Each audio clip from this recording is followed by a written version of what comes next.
आप महादेव के भक्त लग रहे हैं क्योंकि आपने लगाया हुआ है चंदन। और आज ब्लड बैंक को और डायलिसिस सेंटर को लेकर भी खबर ये है कि आप ओपनिंग कर रहे हैं। अब चूंकि सावन का आज अंतिम सोमवार है और हमेशा समाज के प्रति हम लोग को सोचते रहना चाहिए, और आज महादेव का दिन है, इससे अच्छा कोई दिन क्या हो सकता है। तो आज हमने जरूरतमंद लोगों के लिए डायलिसिस सेंटर की स्थापना कर रहे हैं, ताकि वहां पे बढ़िया क्वालिटी का डायलिसिस मशीन, जर्मनी से मशीनों को इंपोर्ट कराए हैं लोग, और उनको वहां पे लगा देंगे। क्योंकि किसी की किडनी अगर फेल हो जाती है तो हफ्ते में उसको 3 बार डायलिसिस करना होता है, तो उसकी, और एक मिडिल क्लास इंसान हर महीने उसको 50,000 देंगे, नहीं तो सामने मर जाएगा बेचारा, तो काफी दिक्कत हो जाती है। तो हमने डायलिसिस सेंटर के लिए और ब्लड बैंक के लिए भी हमने इसमें प्रोसीड कर दिया है। आई थिंक नवरात्रि का पहला नवरात्रि हम लोग ब्लड बैंक की स्टार्ट कर देंगे, और लक्ष्य है कि उसको एशिया में सबसे बड़े लेवल पे लेके जाना है, ताकि गरीब इंसान न भटक सके। और आज सोमवार है, और चूंकि हम शुरू से ही रहा है, इस सब चीजों में हमारा लगाव रहा है, और इसका एक कारण भी है। एक बार क्या हुआ था, बहुत साल पहले यहाँ हम सोफा पे ही बैठे थे, और ये देखिएगा अब आपको, तो ये मेरा सोफा, इस पे हम बैठे थे, और ऊपर महादेव की तस्वीर लगी हुई है। और जब बम चलाया था सब ना, तो इस दीवार के इसी सोफा के गद्दे पे लग गया था। ये वाला सोफा नहीं था वहां पे, इस पे। तभी से हमको लगा कि नहीं, महादेव हमको बहुत मानते हैं, तो इसलिए उन्हीं का दिन सबसे अच्छा लगा। तो आज ही के दिन हमने इसकी घोषणा कर दिया, और अब इसको देखते हैं कैसे महादेव ले जाते हैं आगे। खान साहब लगता महादेव के भक्त हैं। हमको सबसे अच्छा जमता है सबकी रिस्पेक्ट करनी चाहिए। आपने बोला कि एशिया का नंबर 1 बनाएंगे ब्लड बैंक और डायलिसिस सेंटर। देखिए, हमको ना इसको हर डिस्ट्रिक्ट पे ले जाना है, क्योंकि गरीबी किसी एक जगह पे नहीं है। तो धीरे धीरे करके हमको हर डिस्ट्रिक्ट पे लेके जाना है। स्टार्टिंग पटना से करेंगे, और उसके बाद वहां से हर डिस्ट्रिक्ट तक ले जाएंगे। और ब्लड बैंक को भी हम लोग ने लगभग हर डिस्ट्रिक्ट पे अवेलेबल कराएंगे। और खास करके अगर आप देखेंगे तो बिहार में तो अलग अलग ही है, बनारस में भी बहुत ज्यादा ब्लड का डिमांड होता है, क्योंकि बनारस के पास मेडिकल इंफ्रास्ट्रक्चर ठीक है, तो अगल बगल के लोग भी वहां जाते हैं इलाज कराने के लिए, बट वहां उनका कोई परिचित नहीं मिलता है। खास करके पटना में भी गांव से कोई आते हैं तो उनका कोई परिचित नहीं मिलता है, तो उनको ब्लड की बड़ी किल्लत हो जाती है, बेचारे रो देते हैं लोग यहाँ। इसीलिए हमने इसकी पहल की कि हमें समाज ने हमें कुछ दिया है, तो समाज को लौटा के जाना है। यही एक मानव धर्म होता है। अन्यथा मतलब अगर समाज के काम ना आ सके तो क्या ही कर पाएंगे। और इसको धीरे धीरे हर एक डिस्ट्रिक्ट पे ले जाएंगे, ताकि कोई भी इंसान को एक भलाई हो सके, उसको समाज को एक अच्छा आउटकम मिल सके। खान साहब, आप शिक्षक के साथ साथ आप समाज सेवक भी बनेंगे, क्योंकि एक समाज का अच्छा कार्य होगा। शिक्षक को हमेशा समाज को लेके ही चलना होता है, क्योंकि कहा जाता है हम शिक्षकों के बारे में कि हमारे गोद में निर्माण और विनाश दोनों पलता है। यदि हम बच्चों को अच्छी रास्ते पे दिखाएंगे तो कल को बच्चों में से भी एक लाखों बच्चे पढ़ते हैं, कोई प्रेरित होगा। तो छोटा मोटा ऐसे ही करके हम जब एक दूसरे का जब सहयोग करेंगे तो बहुत आगे जाएंगे। और सबको एक दूसरे का सहयोग करना चाहिए, क्योंकि गरीब को भी उतना ही जीने का अधिकार है जितना एक अमीर को, लेकिन वो कई बार परिस्थितियों का मारा हो जाता है, और उसके खास करके मेडिकल फील्ड में काफी भुगतना पड़ता है। तो प्रयास यही है, अगर उनको ज्यादा अगर ऐसा होगा तो इन फ्यूचर हम उन लोगों के लिए, जो मतलब गरीब, जैसे अमीर लोगों के लिए तो मेदांता है, दुनिया भर के हॉस्पिटल है, क्या कमी है, 5 स्टार होटल को आजकल हॉस्पिटल पीछे कर रहे हैं सर, बट गरीबों के लिए उनमें भी हम लोग आगे इस पे प्रयास कर रहे हैं। कैसे ये वर्क करेगा ब्लड बैंक और डायलिसिस सेंटर आम पब्लिक के लिए, कैसे वर्क करेगा? अब इसको हम लोग आज तो मतलब न्यू रख रहे हैं हम लोग इस चीज को, क्योंकि आज महादेव का दिन है, और हमको लगता है कि कोई दिक्कत नहीं आएगा, महादेव साथ है।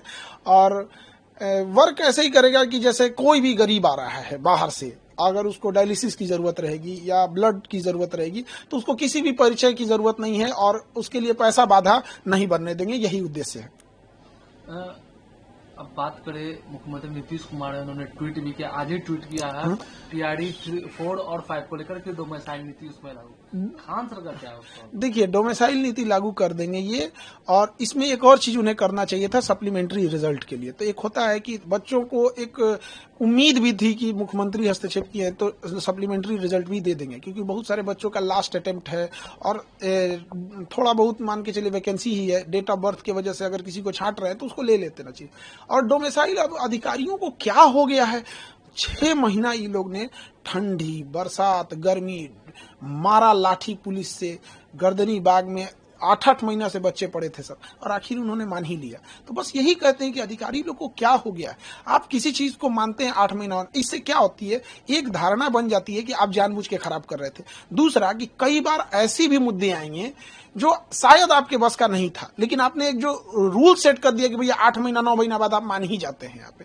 तो ये सोचना चाहिए कि आपका ये हर एक डिसीजन आगे के लिए हो। लेकिन हाँ, ये बच्चों के लिए है, चाहे बच्चे जो कई समय से संघर्ष कर रहे थे, उनका ये बच्चों की जीत है। ये चुनावी साल है, तो इसलिए नीतीश जी ने भी किया है। हाँ, जो भी अब इसमें सप्लीमेंट्री भी दे देते तो बड़ा दिल से धन्यवाद करते, क्योंकि बड़ा रोते हैं सब बच्चे आके। अब बताइए 25-30 हजार की नौकरी के लिए कोई बड़े घर का बच्चा तो आएगा नहीं। तो ये सभी चीजें हैं, थोड़ा इसमें ज्यादा और सीरियस सोचना चाहिए। एसएससी का प्रोटेस्ट भी जिस तरीके से जो हुआ दिल्ली में, उसको लेकर एसएससी में नाकारे लोग बैठ गए हैं, जिनको मतलब कोई काम धाम नहीं बचा हुआ है, जिसे पता ही नहीं है कि क्वेश्चन कैसे आता है, लैपटॉप में लेके रिजल्ट बैठा है। पुलिस का बर्ताव भी बहुत गलत था।